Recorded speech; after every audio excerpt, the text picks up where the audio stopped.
O ministro Ricardo Lewandowski, do Supremo Tribunal Federal, determinou a imediata aplicação dos incentivos às candidaturas de pessoas negras ainda nas eleições de 2020, agora em novembro.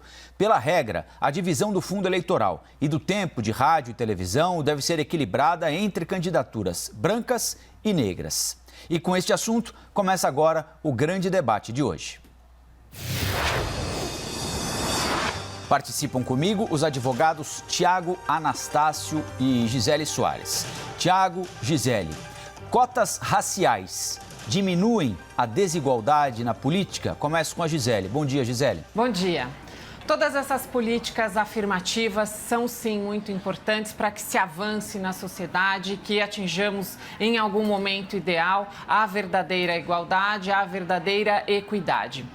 Essa decisão liminar do ministro Lewandowski é uma decisão que decorre de um julgamento ocorrido em agosto desse ano no TSE. Houve um julgamento por uma turma formada por ministros do STF e ministros do STJ e então, por 4-3, ficou decidido que haveria sim a imposição, a necessidade dessa reserva de parcela das cotas do fundo de campanha para candidatos negros. A divergência ocorrida foi justamente que os ministros que participaram desse julgamento do TSE, que compõem o STF, ministro Fachin, ministro Moraes e ministro Barroso, entenderam que já haveria sim a possibilidade de implementação das regras para as eleições municipais que ocorrerão este ano em novembro. 4 ministros do STJ, que também compunham a turma julgadora, foram maioria e entenderam que não, que a aplicação da regra só deveria ser implementada em 2022, justamente porque as convenções partidárias, elas já começaram a ocorrer em 31 de agosto e vão até dia 16 de setembro. O ministro Lewandowski, em decisão liminar, mudou esse entendimento e determinou, então, que essas cotas sejam aplicadas desde já, porque as convenções partidárias ainda não terminaram e, no entendimento do ministro, há necessidade de implementação imediata dessa equidade, ou seja, de se garantir que haja essa destinação de parte das verbas e também de tempo de televisão para candidatos e candidatas negras, e aí fazendo menção especificamente, defendendo as mulheres negras e brancas que vão participar das eleições, dessa parcela de 30% será dividido igualmente entre candidatas brancas e negras, a razão de 50% para cada uma. Tiago, bom dia. Bom dia, Rafael. Bom dia, Gisele. Bom dia. Bom, a Gisele bem esquadrinhou o que está acontecendo, principalmente nesse binômio Supremo Tribunal Federal e Tribunal Superior Eleitoral. Muitas vezes é confuso se entender que ministros do Supremo fazem parte do TSE, mas uma decisão que possa ser recorrível do TSE vai ser julgado no Supremo Tribunal Federal. Mas isso faz parte do jogo, nunca houve nenhum tipo de discussão e me parece também que não seria cabível a discussão sobre este tema. Até mesmo porque os ministros do Supremo, até onde me lembro, não é a minha especialidade, quando a decisão deles ou eles participam de votações no Tribunal Superior Eleitoral, eles se afastam de decidir no Supremo Tribunal. Se a memória não me falha, saindo do programa eu vou verificar isso. Agora, convenhamos, Gisele, Rafael e senhores telespectadores, nós erramos. O domínio do homem branco de 40 a 60 anos, heterossexual, nos trouxe até esse estado de mundo. Essa, talvez, seja a grande vergonha, talvez seja o motivo que nos faça a todos corar. Nós erramos, nós somos os corruptos, nós somos os que deixamos de liderar pelo exemplo e pelo argumento, e vejam que coisa simples que pode ser dita. Lembrem-se de um político brasileiro negro que tenha se metido em qualquer falcatrua. Os senhores são capazes de se lembrar? Talvez um prefeito de São Paulo, mas dentro de um jogo social de um dos homens mais corruptos da história, que foi o senhor Paulo Maluf.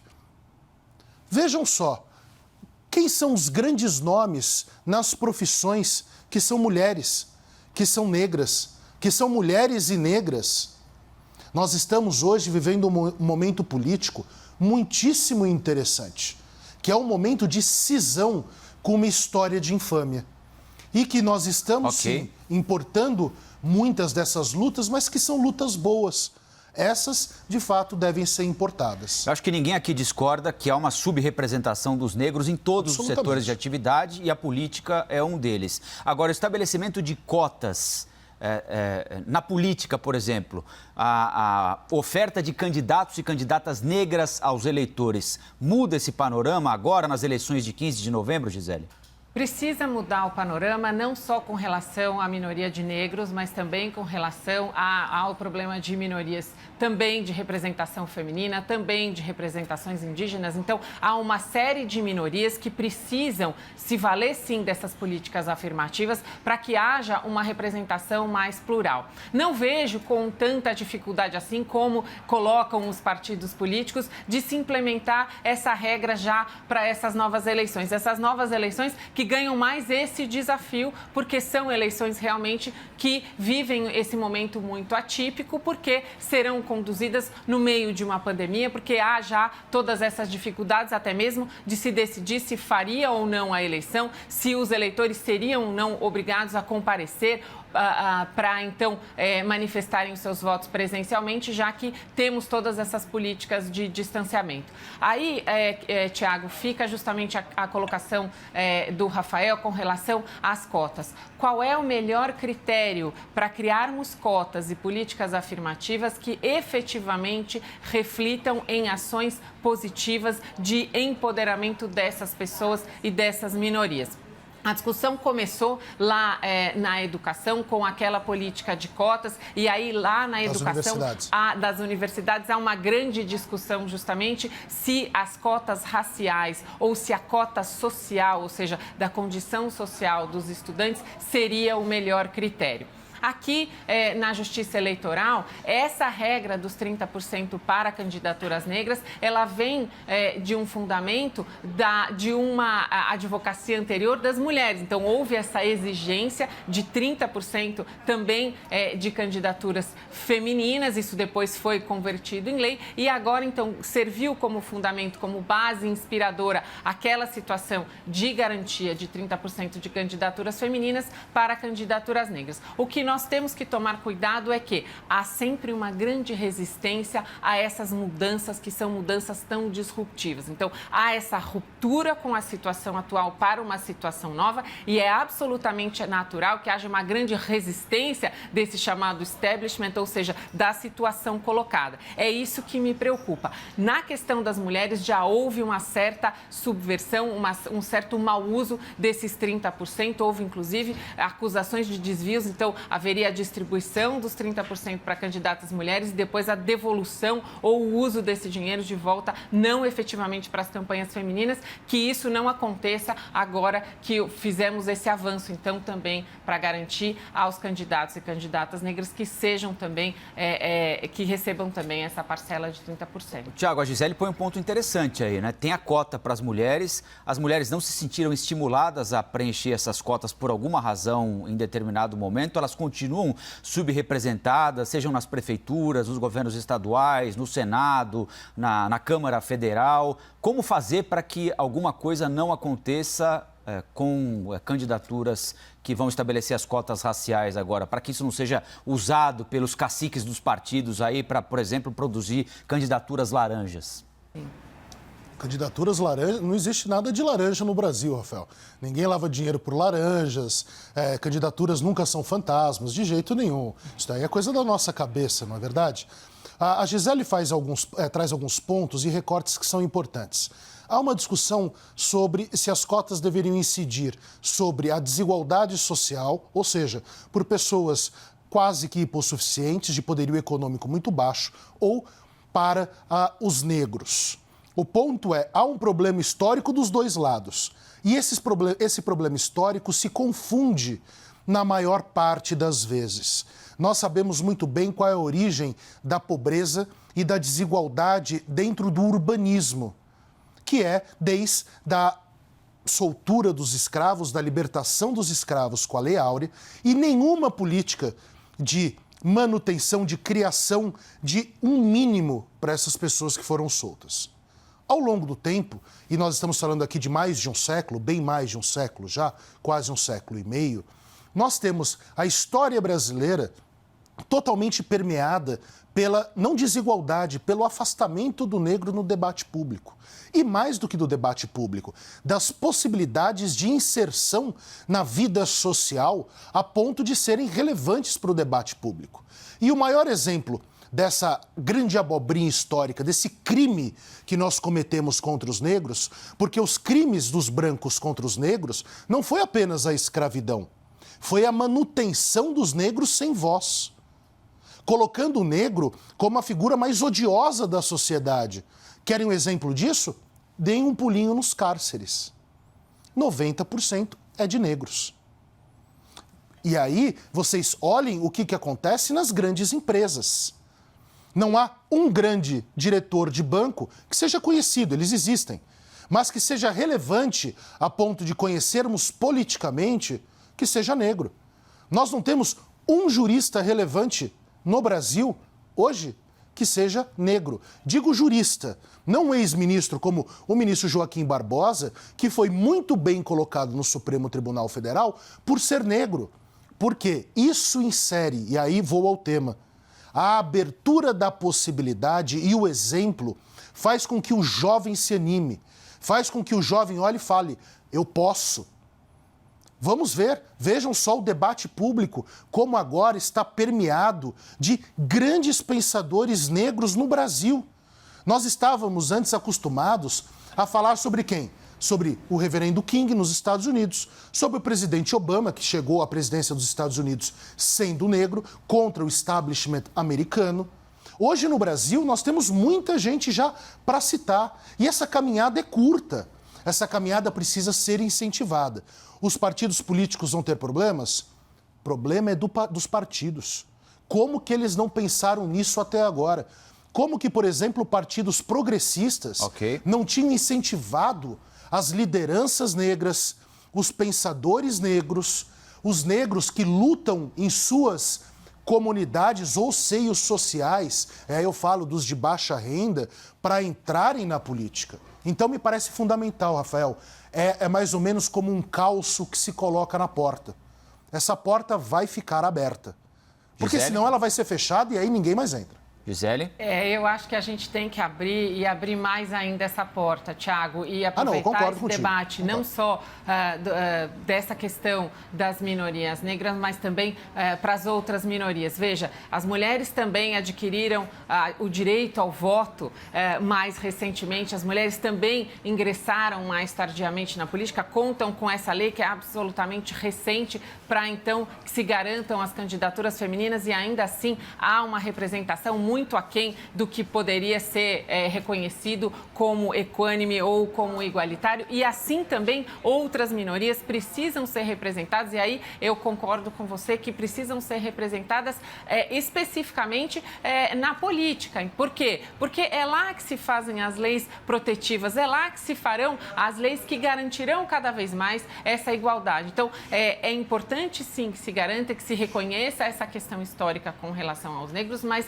não só a eles, que esse debate seja ampliado para as outras minorias, para as minorias indígenas, que também estavam aqui e ocupavam calma e tranquilamente o nosso país antes da chegada dos europeus. Então, eles também merecem e também deveria haver uma discussão com relação à garantia de uma parcela de representação. Os deficientes também, eles também têm necessidades que só eles conhecem, então também eles precisam levar essas informações importantes e participar também ativamente da política. Então, eu concordo que é uma discussão importante, que é uma decisão extremamente relevante, mas é a primeira de muitas decisões e nós precisaremos empenhar nossas melhores energias para que haja realmente uma transformação. Esse é um primeiro passo, haverá muita resistência, muita discussão, muito debate, muitas medidas, inclusive no sentido de se restabelecer o estado anterior, e é preciso que a gente não desista e continue nessa luta para atingir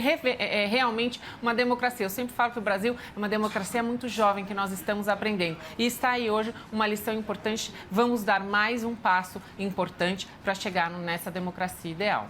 O problema, Gisele, eu entendo a questão do indígena, eu entendo a questão do deficiente, mas são assuntos até diferentes. Por quê? Nós temos uma maioria populacional negra.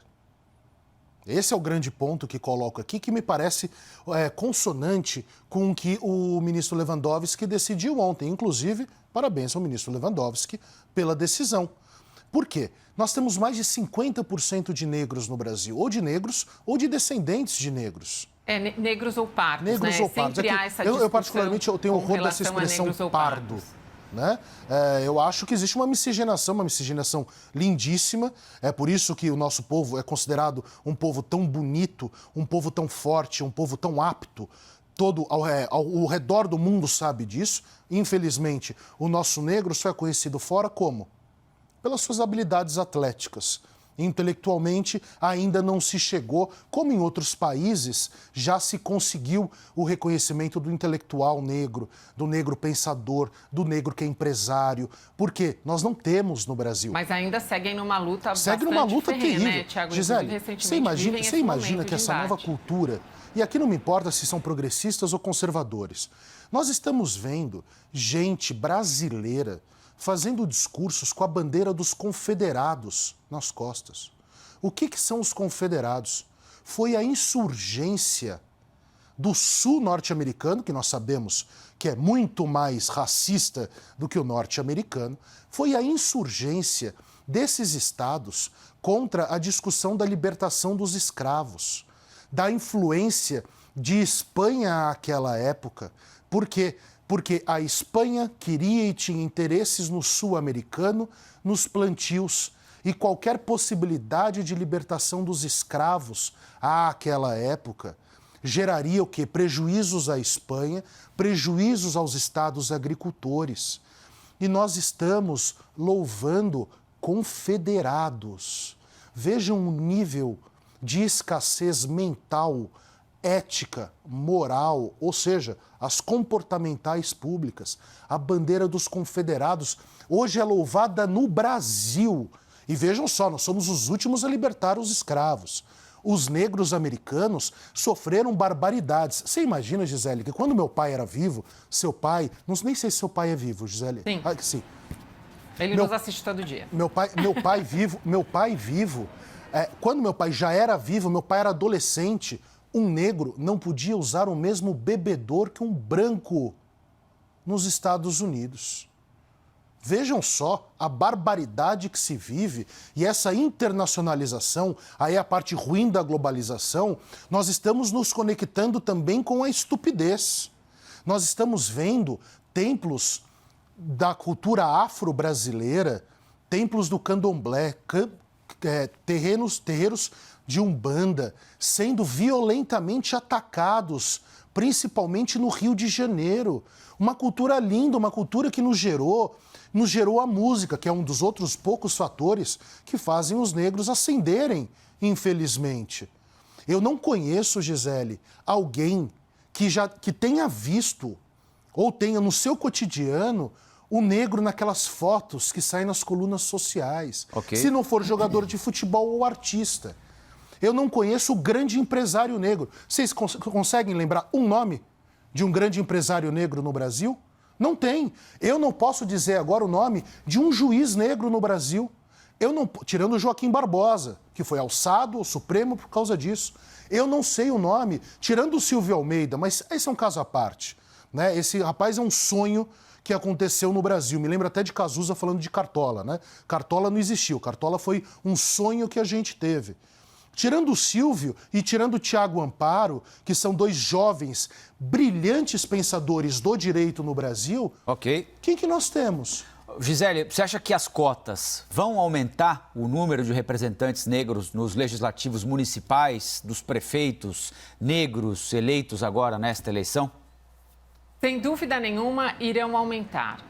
Infelizmente, não acredito que irão aumentar na medida e na proporção que nós gostaríamos num tempo tão curto. Esse é o princípio de uma mudança, Rafael, e é justamente essa minha colocação. Essa é uma batalha e é uma luta diária, porque nós temos que transformar mentalidades, nós temos que transformar as pessoas e a forma como elas veem o mundo e a aceitarem que essa transformação é, sim, absolutamente normal, que essa é a verdadeira igualdade e não a situação atual. Então, estes são movimentos, o Thiago bem colocou, já há, então, pessoas negras de destaque na música, no esporte, então, são campos em que houve já essa irrupção um pouco antecipada, mas agora nós precisamos, então, garantir que esses outros espaços também recebam as minorias, e aí, Thiago, eu vou insistir sempre que haja, sim, a garantia das minorias negras, mas também que haja a garantia das outras minorias. Eu, como representante feminina, minoria, né, não posso deixar de fazer aqui todas as minhas manifestações, porque também as mulheres sofreram muito com uma série de restrições de direitos. Quando eu ingressei no curso de Direito na faculdade, ainda existia o conceito da mulher honesta. Então, ainda existia essa discussão e eu não sou tão velha assim, Thiago. Então, são discussões realmente muito importantes, mas este é um começo, e você bem colocou. É para as nossas gerações e principalmente para as gerações futuras. Então, nós precisamos trazer para essas gerações futuras essas informações de transformação. Então, além da lei, é preciso que haja esse fomento para que as pessoas sejam estimuladas, para que principalmente os jovens, que são mais abertos às novidades, mais abertos a se adaptarem às mudanças, para que eles venham para a política, para que eles passem a integrar o campo político, porque também é isso que nós queremos, né, Thiago? Nós queremos a renovação. O Brasil pediu renovação dos partidos políticos, dos seus políticos, do Congresso, enfim, da forma de fazer as leis para refletir melhor os anseios da sociedade. Então, que venham essas pessoas, que venham esses jovens, que venham todos esses que tragam realmente um novo oxigênio para o nosso parlamento e já nessas novas eleições, mais um desafio para os partidos políticos. Nós vamos para os argumentos finais agora do debate, começando com o Thiago. Thiago, um minuto. Rafael, Gisele, você sabe quem foi o último governador do Rio de Janeiro que não foi preso? Não. Você sabe, Gisele? Não. Gisele? Não. Uma mulher negra. O último governador do Rio de Janeiro que não foi preso, ou no período do mandato ou depois, foi uma mulher negra, tia Benedita da Silva. Depois, todos os brancos, heterossexuais, religiosos, homens de valores, pessoas de bem. E foi dela, inclusive, a consulta que gerou essa decisão do TCE. Ou seja, vejam só a possibilidade de arejamento. Antes de entrarmos no ar, você viu que novidade? A filha do Roberto Jefferson está foragida. Você viu que bonitinho? Lembre-se quando eu falei aqui. O Roberto Jefferson falando de moralidade e a Richthofen, né, saudando o Dia dos Pais. Argumentos finais misturados. Thiago, não tem problema. A gente realmente está vendo o Rio de Janeiro vivendo uma situação muito triste. Está difícil, eu acho que você vai acabar assumindo a administração. Não, pelo amor de Deus. Porque realmente vão ficar sem nenhum político lá. Não me deseje nem a administração do Rio, nem do Vasco da Gama. Agora, só uma colocação final, nós não podemos confundir pessoas que sejam candidatas, sejam elas de qualquer raça ou qualquer religião, qualquer etnia, qualquer credo, com práticas de atos ilícitos. Claro que não. Então, claro que não. É só essa distinção que a gente tem que fazer. Não existe superioridade moral de nenhum povo, de nenhuma raça sobre o outro. Quem fala isso é bandido, é racista, é gente ignóbil. É gente que deveria ter a língua cortada. Exato. Não existe superioridade de nenhuma raça. O que nós devemos buscar é que, historicamente, aquilo que ficou desigual seja igualitário. Para quê? Para que um dia nós possamos ter, de fato, o discurso da meritocracia. Mas aí todo mundo tendo como ponto de partida o mesmo lugar. Ninguém 100 metros na frente. Igualdade. Eu saí 100 metros na frente. Sim. Eu saí 100 metros na frente. E eu vejo gente hoje em posições como a minha, e eu olho e falo, calma aí, quem tem mais valor? Esse cara tá correndo, ele começou 100 metros lá atrás. Ok. Queria só passar, então, para o encerramento da Gisele agora. É só uma colocação final que, sejam da cor que forem, que sejam probas, que sejam éticas, que realmente queiram contribuir para o país sem se envolverem com atos ou com práticas de corrupção ou de qualquer outra forma de delito. Nós precisamos de renovações positivas de todas as pessoas que queiram efetivamente construir um país melhor.